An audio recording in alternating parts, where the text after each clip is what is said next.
This is AV Week for week ending Friday, March 25th, 2022. This is all the great AV news you need to hear and see. I'm your guest, Bradford Ben, here to introduce our host with the most and more hair than Matt Scott, Tim Albright. Take it away, please. On this episode of AV Week, Crestron buys One Beyond. We wrap up Enterprise Connect in Orlando and the opportunities of UC for AV. All that and more next on AV Week. The network for the AV industry. What are you listening to? This is AV. This is AVNation. This is AVNation. This is AV Week, episode 553, recorded Friday, March 25th, 2022. Everything AV. Support for AVNation is brought to you by Draper. This is AV Week, your weekly wrap-up of audiovisual news and information. My name is Tim Albright. I am your host. With me to discuss the news and information we have gathered this week are three incredible people that I actually got to be in the same town with, and I almost said hang out with, but I never did find Steph Beckett at Enterprise Connect this week. So we were there together, and we were on the same show floor at the same time, I'm certain. But how are you, young lady? I am good. We were talking about how we are still exhausted from Enterprise Connect and unclear why that is, because I've been to ISC, I've been to Infocom, but Enterprise Connect kind of hits different. That's a different kind of tired. But it was a good show, I think.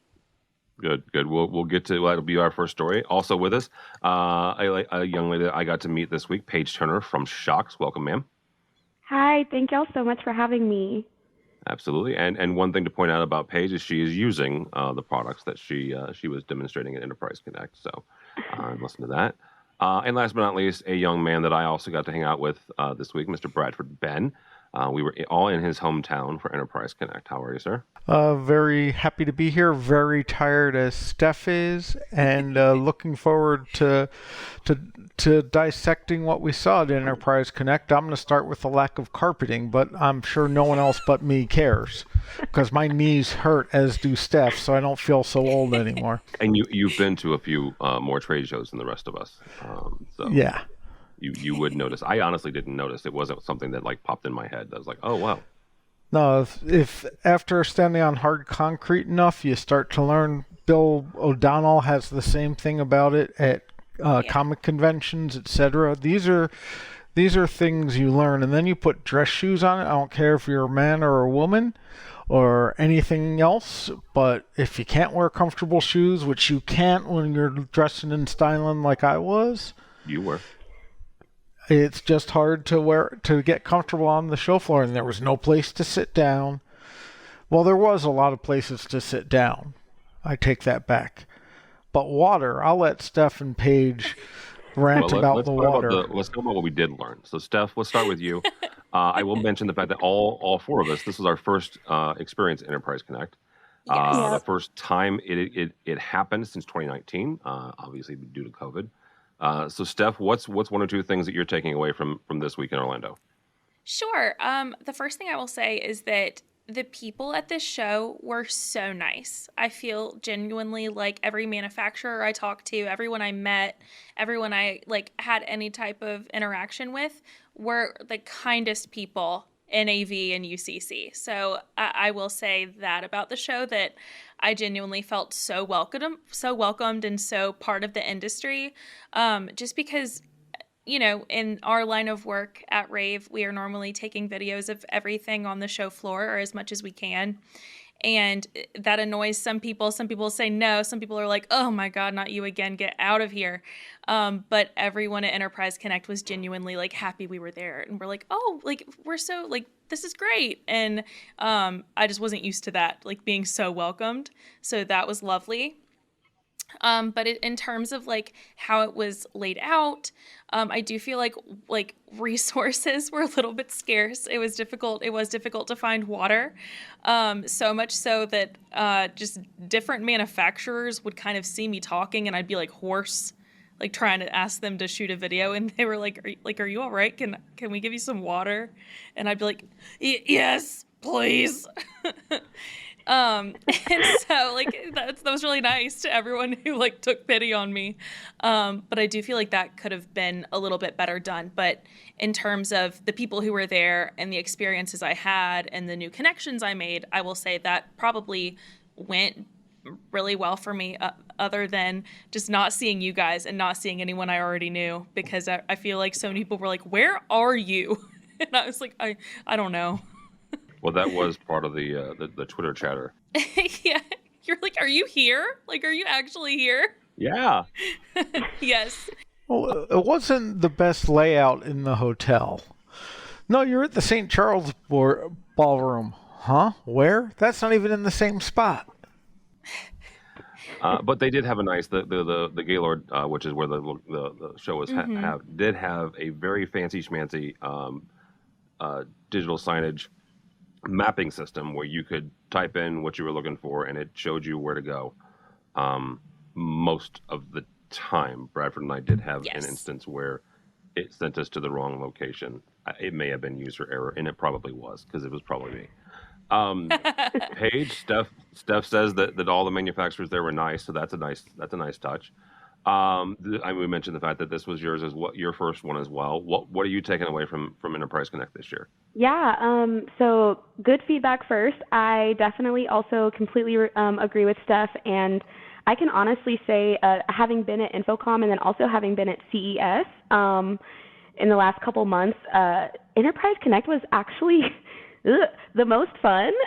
I just felt like the energy there on the show floor and even outside of the show, everybody just seemed to be so excited to just be back in that kind of a space.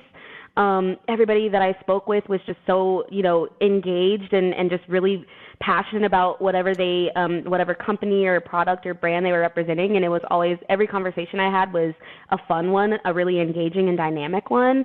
And then also, this was actually my first event that there were so many like happy hours going on during the show, and I just thought that was so cool. I'm from Austin, Texas, and we love our beers, we love our happy hours, we love our brunches. So it was cool to see kind of that culture in, kind of more of like a professional space. It was just really awesome to be able to chat with people as they stopped by with, their various alcoholic beverages, and it was just such an informal setting. Which was really nice for me because I had never experienced Enterprise Connect before. So it's a lot easier to talk to someone about the science of bone conduction when they have like a margarita in hand, and you don't have to use as many like big words. You can kind of like talk with your hands, and it's just, I was also living vicariously through them. I didn't get a chance to take a sip during the show, but I was like, I am so glad y'all are able to take a sip. That's like a nice change of pace. But yeah, the conversations I had with so many people were just really enlightening. Everyone was agreed super welcoming, and I honestly just love Florida. So it was just fun to just be back in Orlando. And it was awesome that we're able just kind of, as an industry to come back together in person and do stuff like that safely. I felt very safe the entire conference as well. So that was also really awesome for me. But the one negative, speaking of being from Austin, and I kind of already alluded to this earlier before we started recording, but Florida's got to get more recycle bins. Like, I want to be able to recycle wherever I am, and I was struggling with finding recycling receptacles. So, me being my little, I'm a child of the 90s. I'm all about Captain Planet, and I just kept all of my stuff until I got back to the hotel where I knew I could recycle them. So I was like, I was having like a little moral dilemma there. But maybe next Enterprise Connect, there will be some recycling bins here and there. Tim and I are shaking our heads because when you say child of the 90s, we're like, oh, yeah, we had graduated. Well, one of us had graduated from college. I'm shaking my head at Captain Planet. Just that was, yeah. Yeah, what y'all know about the reruns on Boomerang, 6 a.m. before school, Captain Planet. Absolutely. We're going to reduce, reuse, and recycle, okay? Exactly. That had me convinced I was saving the world, honey. I was doing it by myself. I was like... And we are. We're doing our part. I love this. So just so you two know, normally when Bradford's on, he's the one that takes control. And I love the fact that he and I have both lost control, and you two are talking about saving the planet. This is fantastic. Yeah. I'm going to take the rest of the day off. Me too. I'm out. Brad, you guys y'all are and Mitchell good. can Me and take Paige, over. we got this. This is our show now. Thank you. We're on it. So really quickly, Bradford, I'm going to have you come in and kind of give your 2 cents, but then I'm going to ask all three of you kind of an overarching question. So technically your first one. I mean, I think you said you were at one for like 10 minutes once. What was your reaction, your takeaway from Enterprise Connect as a first like real attendee for the first time? So I'm going to put on both my former manufacturer hat and sort of media, sort of consultant hat. So it's kind of a multifaceted answer, if you will. First of all, I think half the people didn't know what they were talking about because they used too many abbreviations, and anytime I was about to stop them, I realized it's not going to make a difference. Tim and I actually sat in a couple things going, what the heck is our CPAS? last meeting was like that. It was nothing but, yeah. Yeah, so I stopped asking, you can't use that word if you can't define it, because I was like, we'll be there till Tuesday. So there was that. The other thing that was surprising to me was how much call center there was and what the focus of the show is. For us in AV, we think Enterprise Connect, we're thinking boardrooms and unified communications and headsets to do remote meetings and comfortable chairs and stuff like that. And the amount of call center headsets we've seen is huge. Call tracking, call metrics, call this, call that, customer outreach, customer inreach, track this, track that. It's like Salesforce was there, Slack was there. It was as much about the metrics of communication as the actual hardware itself. And Zoom's one of their new products they rolled out was a call center product. Yeah, there was a whole bunch of call center products there, and I think about half the meetings we took were about call centers, Tim, because we went to a bunch of meetings together, and so that kind of surprised me. I also think it is a show that is squarely aimed at IT integrators and teams and not, I'm not going to say not true AV people, because that'll start a huge argument, especially on Sunday mornings. You want to do the AV is IT thing right now? Like, we could do it. We can do it, but I still say AV is not IT and IT is not AV. The two are siblings, but they're not the same. But the whole, there were people there who was like, who's Harman? Who's, QSC? I've never heard of these people. There were... But there was also us who was like, what, I know what DEC is, but I'm willing to bet you half the people don't. And, CPAS and all these things. So I think it's a very adjacent industry where some companies are focused on the remote connectivity and workplace equity, as it's now being called, or equity experiences of same at home as at the office. And the rest was, let's make phone calls. Like Ring Central was there, Zoom was there, Google was there, stuff that is not straight hardware and AV. It was a lot of I'm going to say cool things like the shock stuff that I like because now I've, can hear stuff and hear the call and it's not uncomfortable. And I say that not because Paige is here, but because Tim has a pair for running. I've used similar things, but that type of stuff was interesting to me. I've never seen so many headphones and calls, USB interfaces in my life. Maybe Mobile World Congress is more.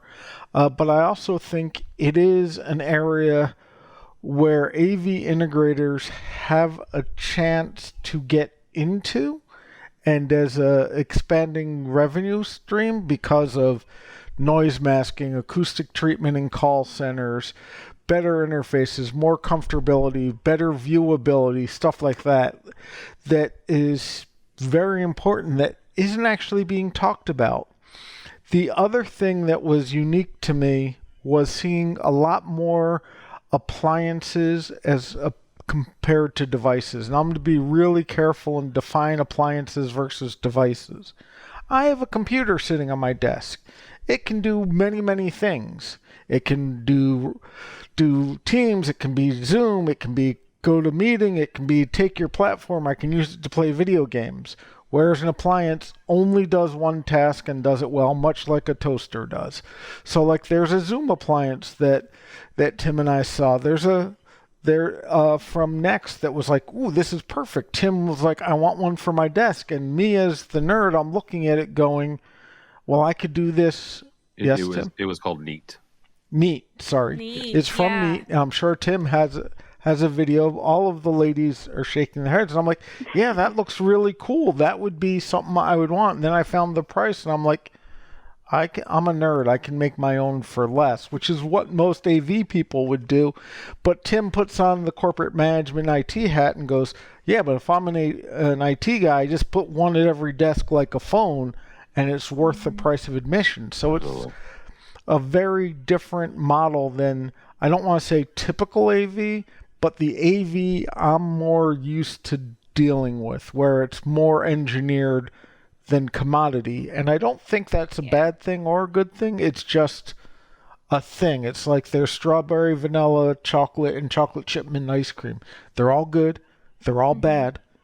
They're each just their own thing. Just for the record, mint ice cream is not bad in any way, shape, or form. I have to disagree. See? All right. So this is, I'm just going to ask this overarching, and because Bradford kind of got into it for a second. Sure. I'm going to name off some companies, and I'm probably going to forget some people, and that's okay.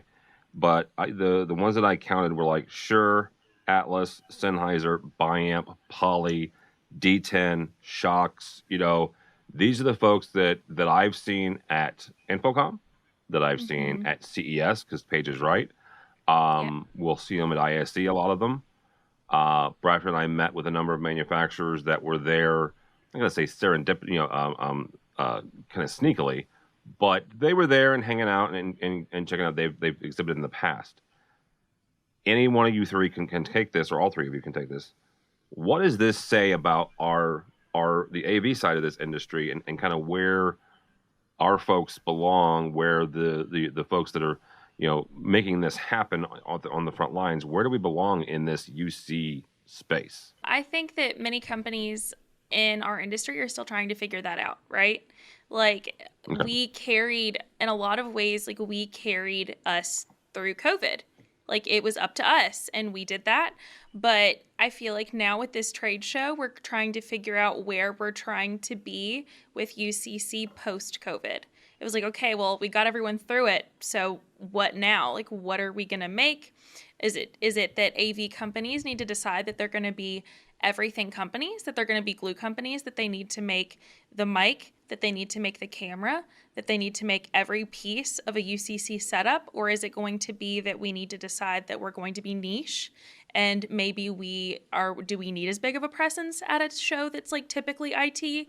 I think that a lot of the reason why there weren't more typical AV companies at this show is like we're just not really sure where our footing is in the new normal yet.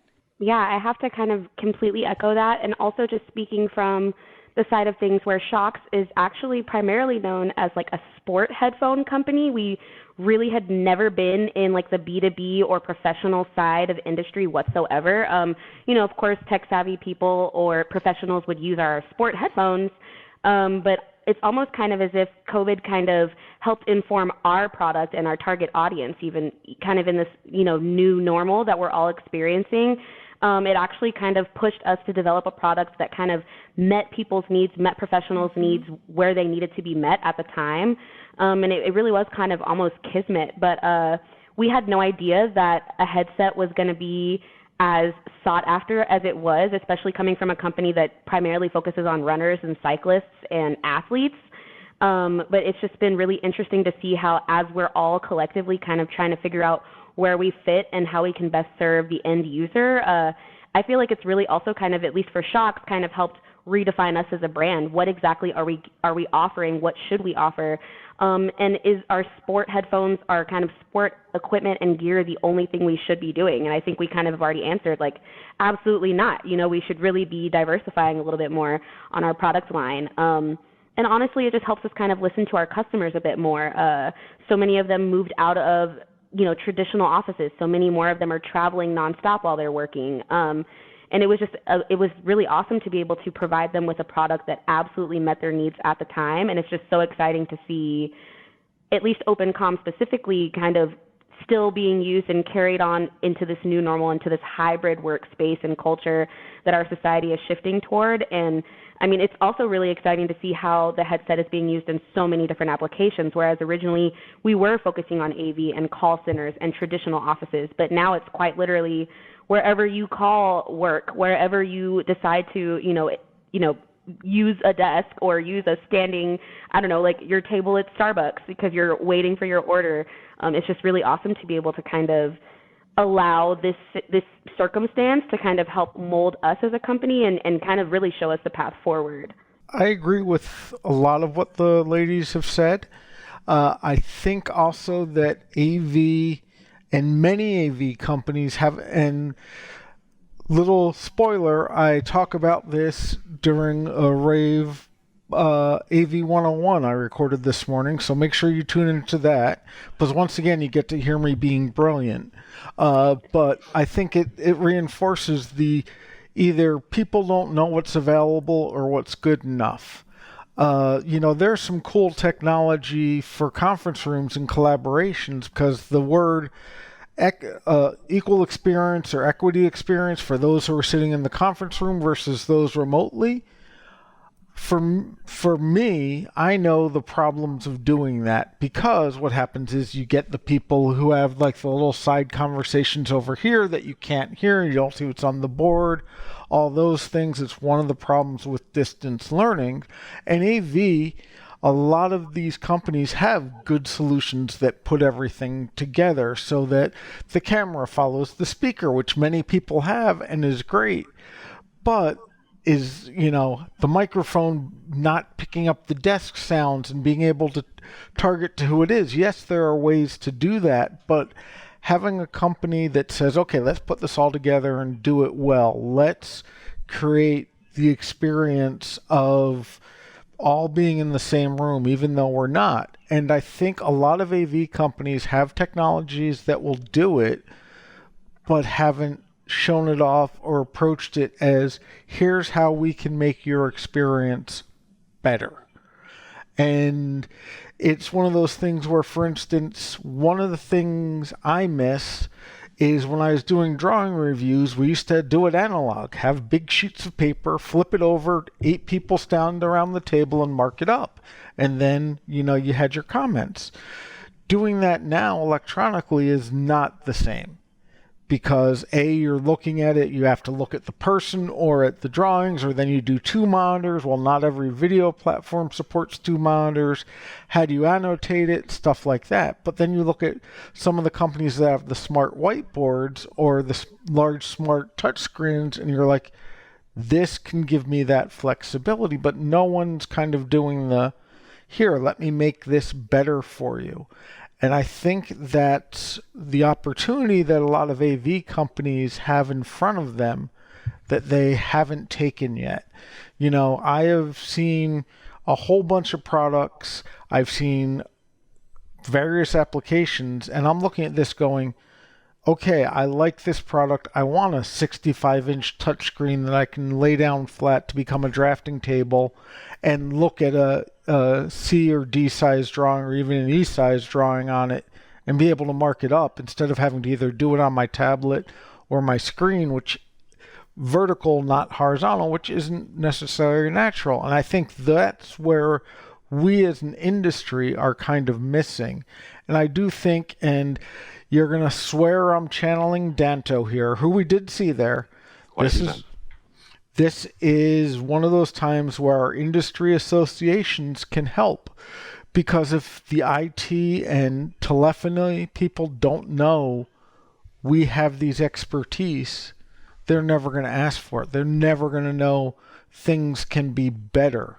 You know what I mean? It's well, all music sounds bad now. Well, no, it's just poorly compressed MP3s, not all, if we can improve that, whether it be custom programming for auto meeting starts, because we saw a lot of scheduling stuff, Yep. or microphone situations, or even an auto mixer to go and have everyone in a room on a headset, is like, that would be amazing.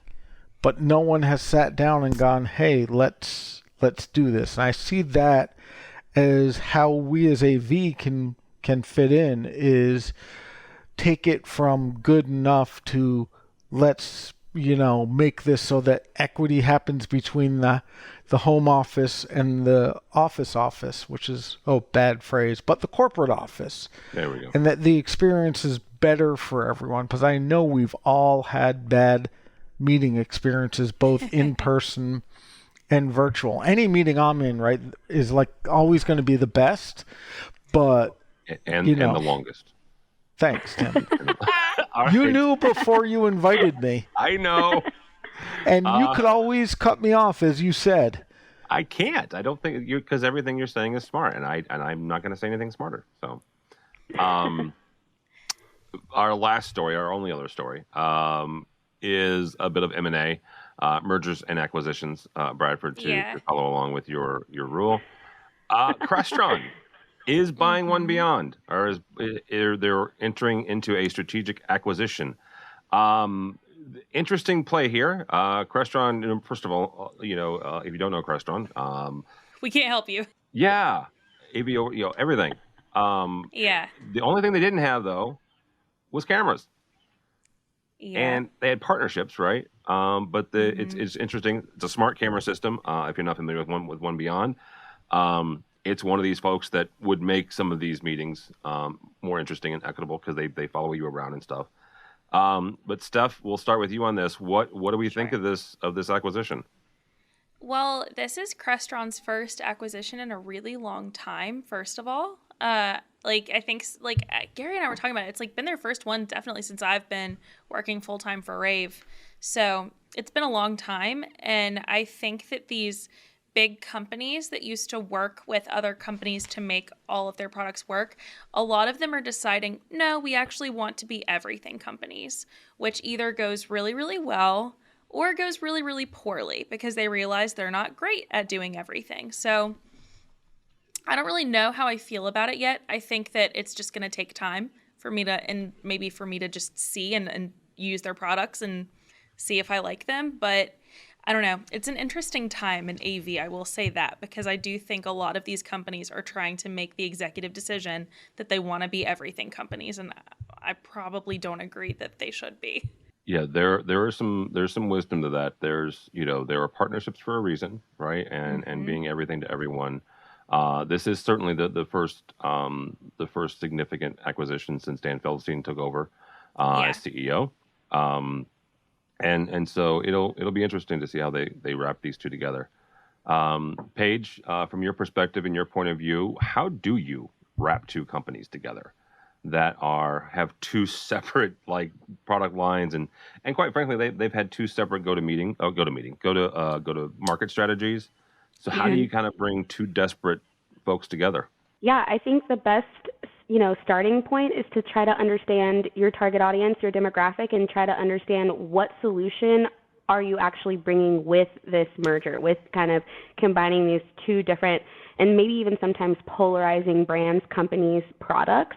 I think if you start from the perspective of the end user, that is the best way to then branch out and see how exactly are two different companies, how merging them is actually going to be able to best kind of fit the solution for whatever is going on. And I know that, at least for Shocks, going back to the fact that, this is our first headset versus a headphone, we tried to figure out how is this good for all of our customers, right? Because not all of our customers need a headset and not all of our customers need a headphone.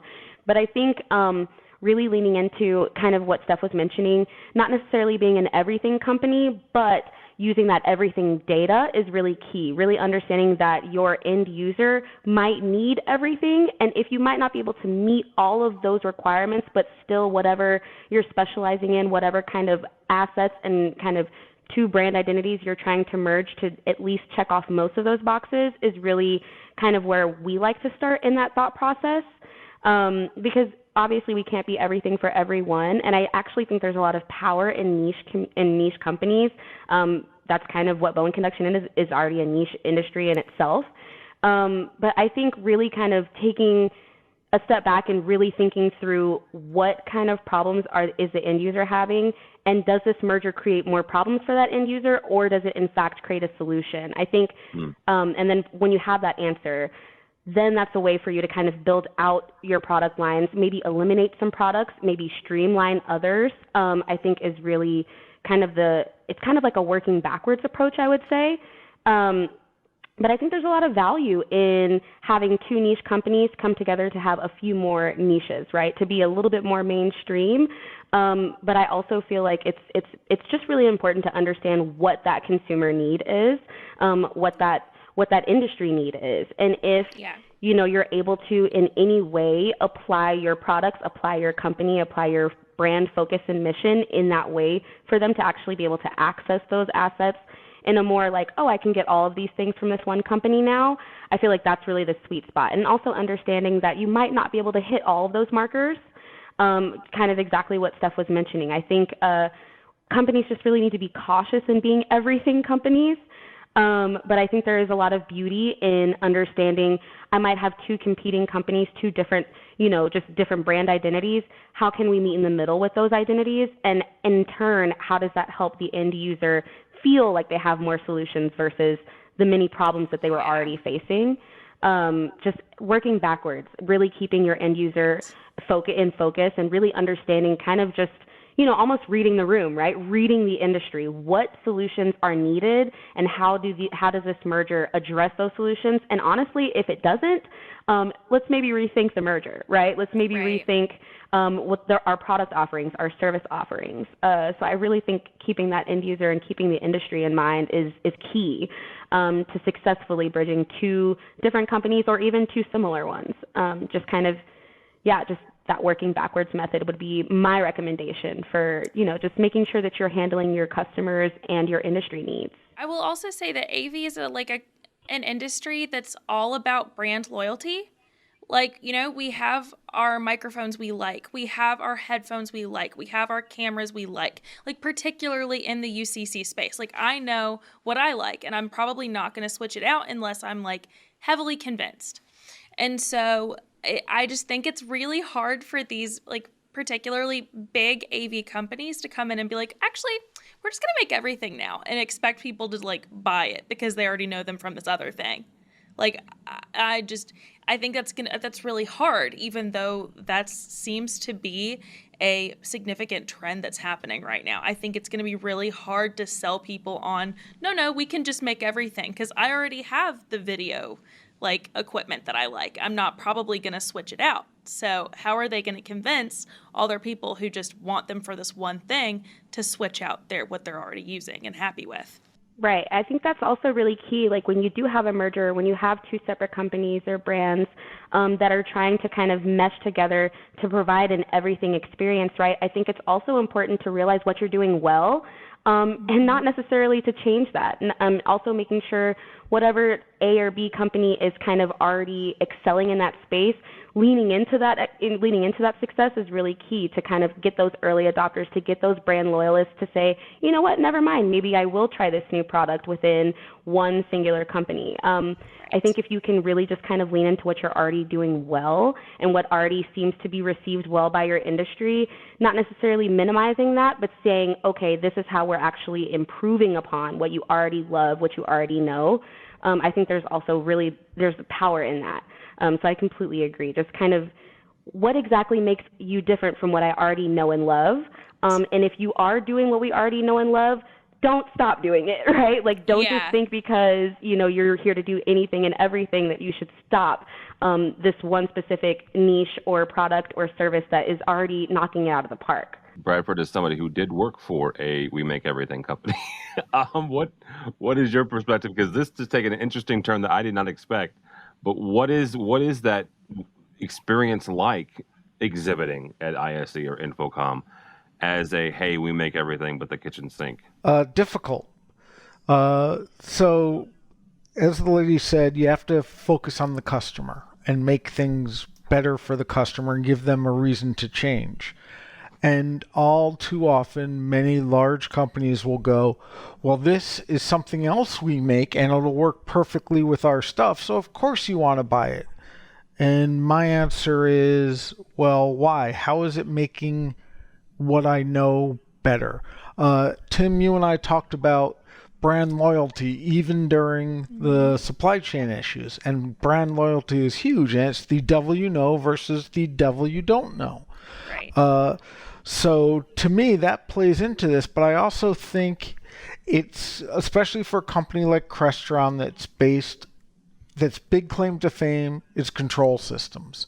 Now having a smart camera system, people are going to kind of pause and go, wait up, if I put in a Crestron system, will I be able to control this QSC pan tilt zoom? Once again, something that's outside of their main focus, but does make the system better for them. And then they have pieces that patch into other manufacturers, such as Shure and Sennheiser and others.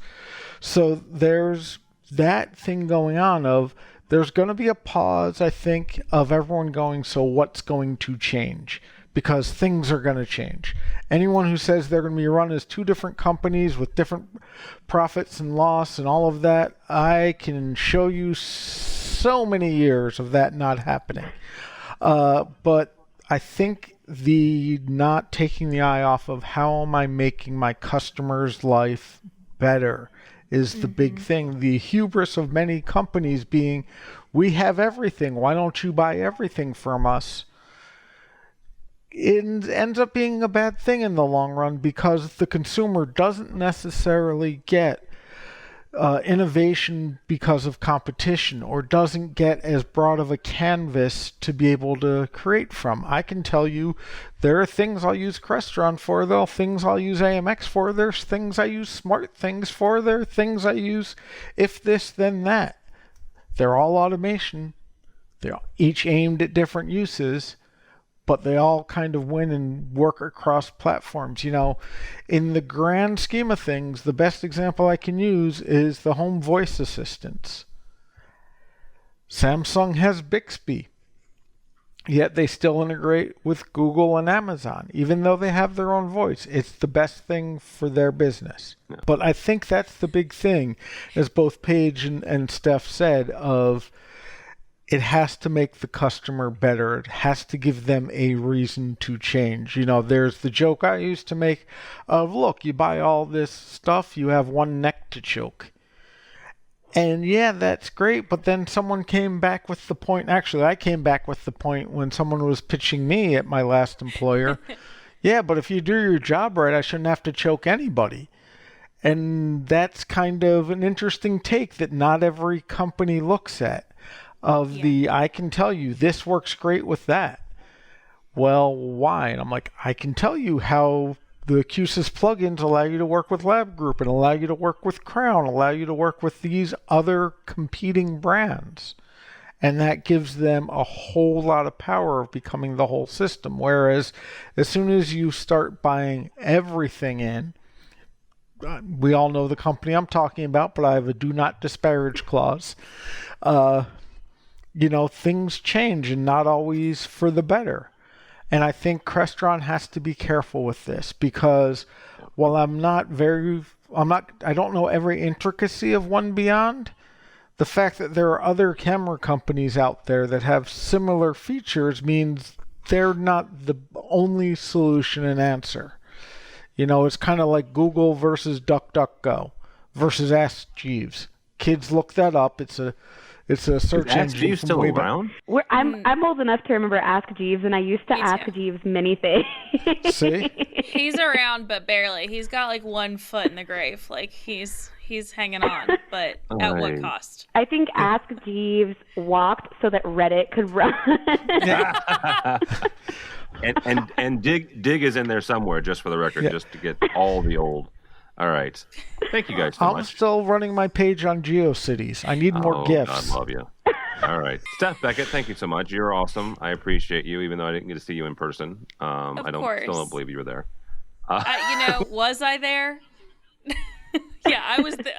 Through I was there, virtual but at what cost? conferencing. Yeah. Picture it didn't happen, Steph. Picture it didn't happen. Oh, Photoshop page. Come on. I mean, Green I screen. can look like Brad Pitt. Just give me a half an hour. You must be No, it's really, gonna be- really great Shut up, at Brad Pitt. Steph, Photoshop. how do people connect with you or Rave? You can connect with Rave Pubs on ravepubs.com. We are Rave Pubs on Twitter, Facebook, YouTube, all the social media basically. And I am on all the social media as well at Steph L. Beckett. All right. Very good. Thank you so much. For Shocks, you can always reach out on our website, shokz.com, and then we're on social at ShocksUSA, or you can also find us at Shocks Canada. And you can always find me on LinkedIn. My first name is Lillian, so I kind of cheated a little bit with my pen name, but it's actually really my name. You can find me at LinkedIn, Lillian Page Turner. There you go. Mr. Bradford Ben, thank you, sir. Thank you for having me. Your pleasure as always for me to be here. Yes, sir. People can find me on the interwebs, on various publications and podcasts. I'll be on a Rave Pubs podcast, AV101 with NSCA, in a couple weeks. At the AVN2 talking about, during their keynote session with Tim, about supply chain issues. I'm at Bradford Ben with 2 N's. I'm also the chief advisist at Advisist Group. That's Advisist, ADVISIST.com, not Advisist, Advisist. And of course, you can find me on the Twitters making fun of Tim, typically lampooning his choice of football teams. Will not lampoon his choice of glasses, though. But I will lampoon the Bears because, well, they lampoon themselves. Oh, my dad would hate to hear that, but you're not wrong. Go Bears. To be honest, I have nothing against the Bears. It's Tim. You're kind of outnumbered, Bradford, because I'm also Go Bears. Absolutely. I also did Soldier Field as an audio system as one of my biggest projects, so I still like the Bears a whole bunch. It's it's Tim. You know, it's kind of like picking on your brother, Ford versus Chevy. If I don't pick on Tim, we have to leave it to Matt as the world's worst Canadian. And, well, his jokes are a little meaner. Because he can't get out of the country. That's why his is meaner. All right. For me, for Tim Albright, don't follow me on the Twitters because I will complain about the Bears, even though I will love them forever. But go by the website, if you would, please, AVNation.tv. That's AVNation.tv. You'll find this program and a host of others, including all of our coverage of Enterprise Connect. Bradford also mentioned something that we're doing called AVN2, AVNetworkNation.com, April 5th. It is another virtual event. Bradford's talking. I'm listening a lot. I've got a couple other sessions. One's on audio, and one is on best business practices. So you can go to avnetworknation.com and sign up for that. Or go back by the website, avnation.tv, and find AVWeek, which is our buddy Matt Scott's weekly program on the residential. Also look at AV Social, which is where Don Mead takes a look at marketing and communications and social for the AV industry. So all that and more at avnation.tv. That's avnation.tv. Thanks so much for listening. Thank you so much for watching. That is all the time we have for AV Week.